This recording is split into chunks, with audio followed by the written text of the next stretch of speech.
ధన్యవాదాలు సార్. ప్రజాసేవను పరమ ఉద్దేశ్యంగా తీసుకుని ముందుకెళ్తున్న నేత. ధైర్యం, నిజాయితీ, దేశభక్తి ఈ మూడే ఆయన వ్యక్తిత్వంలోని మూలస్తంభాలుగా ప్రజలే నా శక్తి అనే నినాదంతో సాధారణ మనిషి ఆవేదనకు స్వరం విచ్చి సమస్యలు తీర్చేటువంటి జనసేనాని, జననేత, ఉప ముఖ్యమంత్రి శ్రీ పవన్ కళ్యాణ్ గారి సందేశం.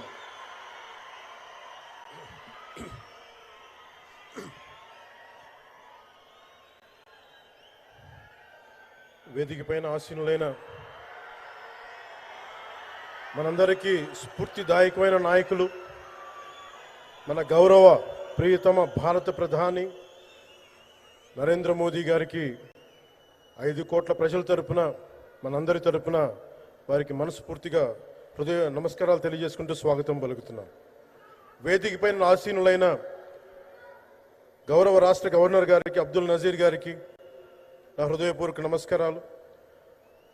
రాష్ట్రాన్ని ఒక తరం కాదు, ఒక ఎన్నికలు కాదు, 5 సంవత్సరాలుగా ఒక తరం కోసం ఆలోచించే నాయకులు శ్రీ గౌరవ ముఖ్యమంత్రి శ్రీ నారా చంద్రబాబు నాయుడు గారికి హృదయపూర్వక నమస్కారాలు. అలాగే వారి తండ్రి అడుగుజాడల్లో సమర్థవంతంగా తనకిచ్చిన అన్ని శాఖల్ని సమర్థవంతంగా నిర్వహిస్తున్న యువ నాయకులు లోకేష్ గారికి నా హృదయపూర్వక నమస్కారాలు.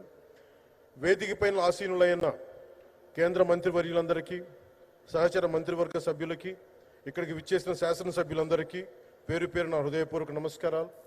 ఇక్కడికి విచ్చేసిన జనసేన నాయకులకి, తెలుగుదేశం నాయకులకి, భారతీయ జనతా పార్టీ నాయకులకి, ప్రతి ఒక్కరికి పేరు పేరున నా హృదయపూర్వక నమస్కారం.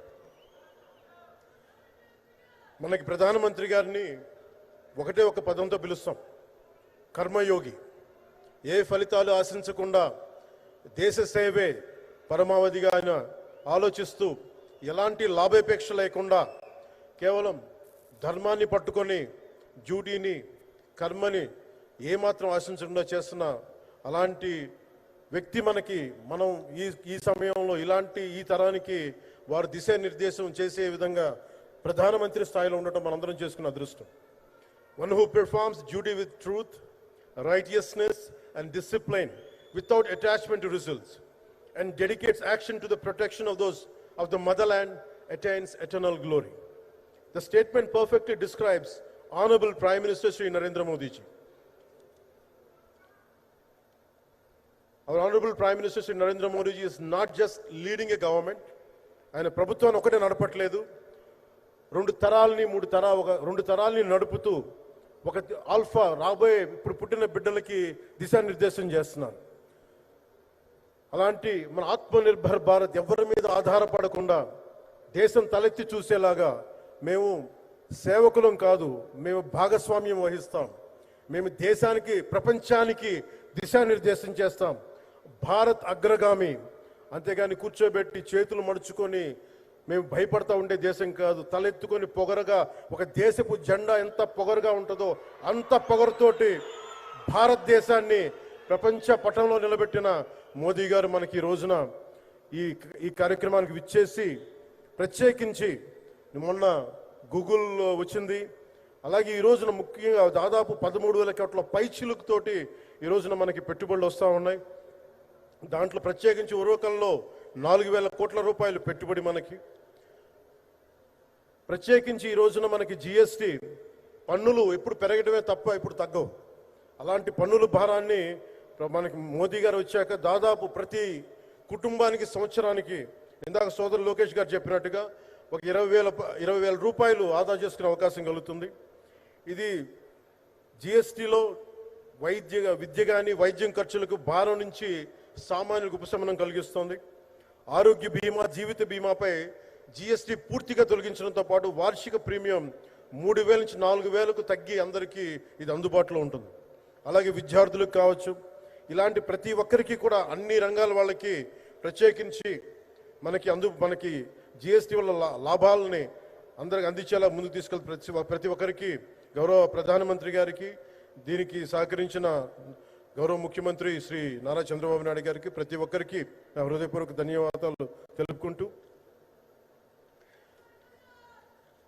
ప్రధానమంత్రి గారికి ఇంకొకసారి ప్రత్యేక ధన్యవాదాలు తెలుపుకుంటూ, మేమందరం ఈ కూటమి ఒక 15 ఏళ్ళకి తక్కువ కాకుండా బలంగా ఉండాలి. మనందరం ఎంత బలంగా ఉండాలి అంటే ఇంక ఇది తప్ప ఇంకెవరికి ఏది రాదు. ఇబ్బందులున్నా ఏ ఉన్నా తట్టుకొని నిలబడి, ఎందుకంటే ఈ రోజున ప్రధానమంత్రి గారు మనకు వచ్చి అండగా ఉన్నారంటే ఈ పెట్టుబడులను కానీ ఈ నమ్మకాన్ని కానీ ఎట్టి మాత్రం సడలించకుండా మేము ముందుకెళ్తామని మీ అందరికీ తెలియజేసుకుంటూ, అందరం సమిష్టిగా పనిచేస్తాం. ప్రధానమంత్రి గారి నాయకత్వంలో గౌరవ ముఖ్యమంత్రి నారా చంద్రబాబు నాయుడు గారి స్ఫూర్తితోటి, ఆయన నాయకత్వంతో ముందుకెళ్తాం. మేమందరం మీ ఆకాంక్షల్ని, వచ్చే తరం ఆకాంక్షల్ని ముందుకు తీసుకెళ్తామని తెలియజేసుకుంటూ సెలవు తీసుకున్నాను. జై భారత్, జై హింద్.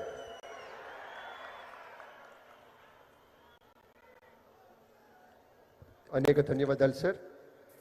ప్రజాసేవే పరమోన్నత ధర్మమని నమ్మి ఆ మార్గంలో నిబద్ధతతో గౌరవ నరేంద్ర మోదీ గారి నాయకత్వంలో అభివృద్ధి పరమావధిగా పనిచేస్తున్న గౌరవ కేంద్ర మంత్రివర్యులు శ్రీ భూపతిరాజు శ్రీనివాస వర్మ గారిని మాట్లాడవలసిందిగా ప్రార్థన.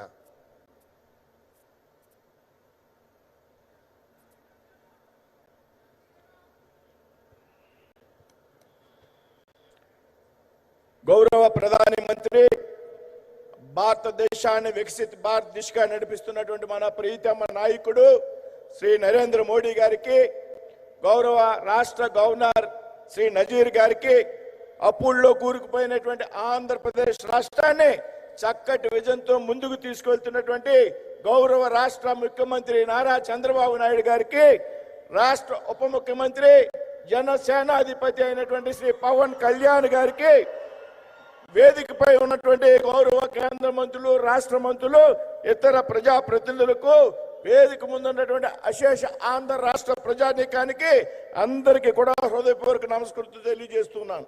మిత్రులారా, కర్నూలు అనేది కేవలం ఒక నగరం మాత్రమే కాదు. ఒకప్పుడు రాష్ట్ర రాజధానిగా విరాజిల్లిన నేల కర్నూలు. స్వాతంత్ర సమర యోధుల కీర్తి గాథలను నేల రాసుకున్నటువంటి నగరం కర్నూలు.